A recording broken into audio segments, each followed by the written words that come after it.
What up, everybody, and welcome to Studio Day Heffrey, the new version. Got rid of the bookshelf. It's in the living room now, and I'm still trying to figure out what's going to happen behind me.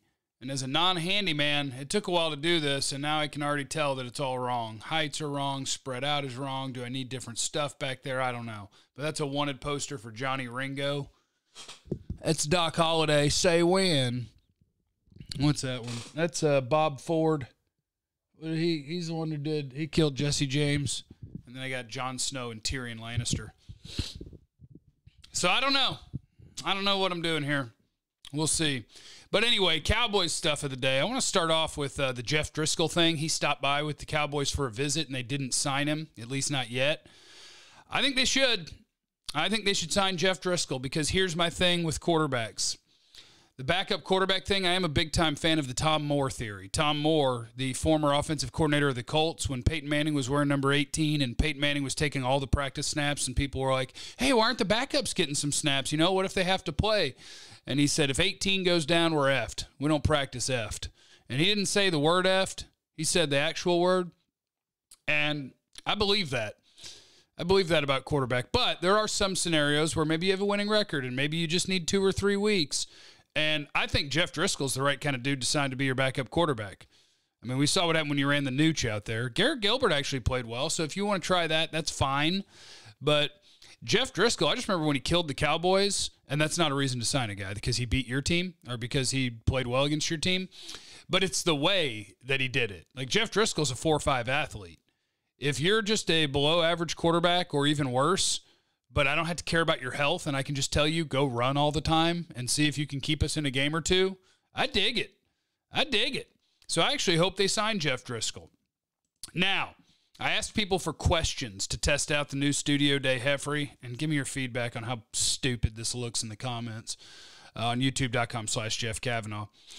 Now, I want to go through some of these mailbag questions because a lot of people are asking about similar things. Like Jeremy. Jeremy said, will Leighton Vander Esch be on the roster next season? Gut feeling. And my gut feeling is no.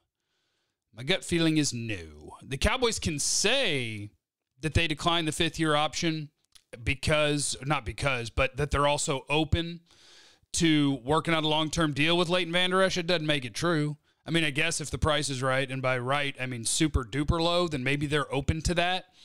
But what's going to happen here is we live in a league where 2 linebackers play. Unless you're about to call Micah Parsons an edge, which I'm not, 2 linebackers play. So when we get to 2022, I believe Micah Parsons will be standing next to Jabril Cox, your 4th-round pick, and those will be your linebackers. Jabril Cox has a chance to be the steal of the draft, much less the steal of the Cowboys draft class. That's a guy that a lot of people had as a top 50 player. He was probably on my top 50. If not, he was very, very close. And Jabril Cox is the sort of guy that can turn into a great NFL linebacker.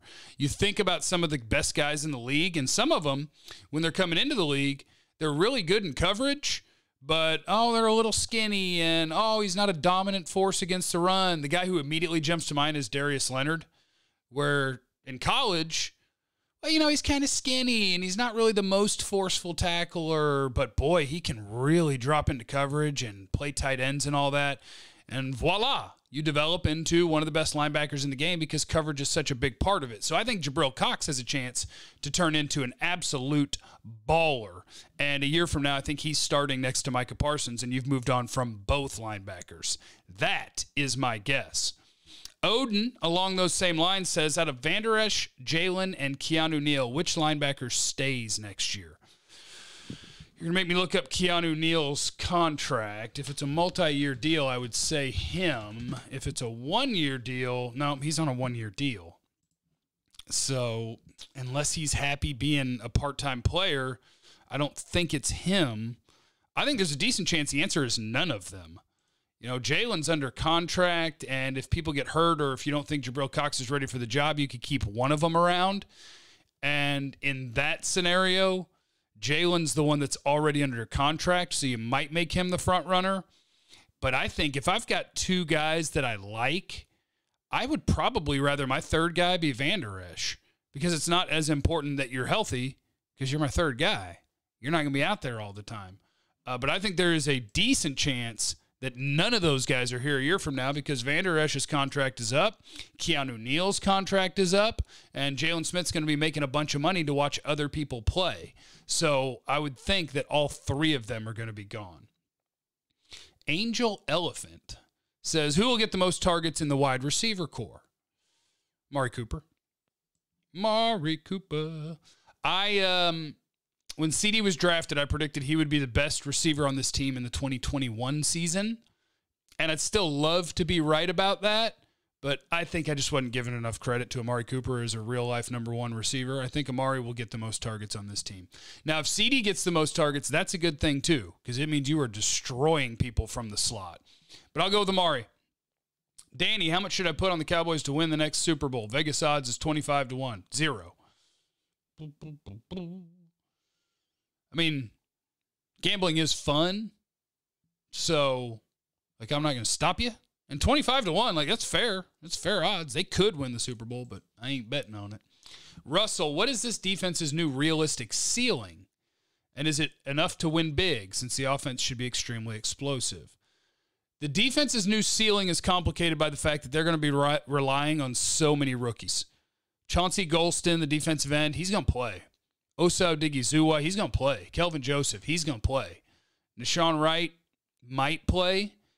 But you are going to be counting on a lot of rookies to make an impact on your team. And I think those picks were safe. Osa's safe. He's going to be a good NFL contributor. Chauncey Golston is going to be a solid NFL contributor for years and years and years. Kelvin Joseph is the really high upside guy. But where you got to kind of tamper your expectations. The Cowboys drafting 6 guys on defense before they picked an offensive player, it's big because it sets you up long-term to rebuild it. But I'm not going to count on a rookie defensive class to come in and make too big of an impact. I'm counting more on the fact that you now have a coordinator who knows what in the world's going on. So I think Dan Quinn will be the most important part. But these guys going forward can grow you into a consistently solid defense. And they'll be better than they were a year ago because you can't be worse. And they've added some nice pieces. Caleb, who is better right now? Reggie Robinson from last year's draft or Nahshon Wright, this year's third-round pick? Robinson technically meets the 6-foot height requirement Dan wants. Robinson got screwed because he lost a year last year. Reggie Robinson was a corner that you picked that I kind of liked. I thought he was like a third-round guy, and I think they took him in the 4th. Or was it the 5th? Whatever. But Robinson, they then moved him to safety. And then I heard when Dan Quinn got hired, he's getting moved back to corner. But now you have more corners than safety, so are you tempted to try him again at safety and be like, hey, maybe he's a free safety? I would technically say for me, Reggie Robinson is a better player right now than Nahshon Wright, but it doesn't matter. It's up to the defensive coordinator. You got to have a sponsor in the NFL. And Nahshon Wright's going to have a sponsor. But I would say Robinson because I had him graded higher, and now he's been in the NFL for 1 year. So that's me. Jesus Flores, is the floor to this defensive unit as a whole higher than it was last season? Yes, the floor is higher, and I am getting a call that I have to take. So what a weird way to end a video, but I'm going to end the video now. Remember to be cool to each other at all times because you have no idea what anybody's going through, and I love you. Bye.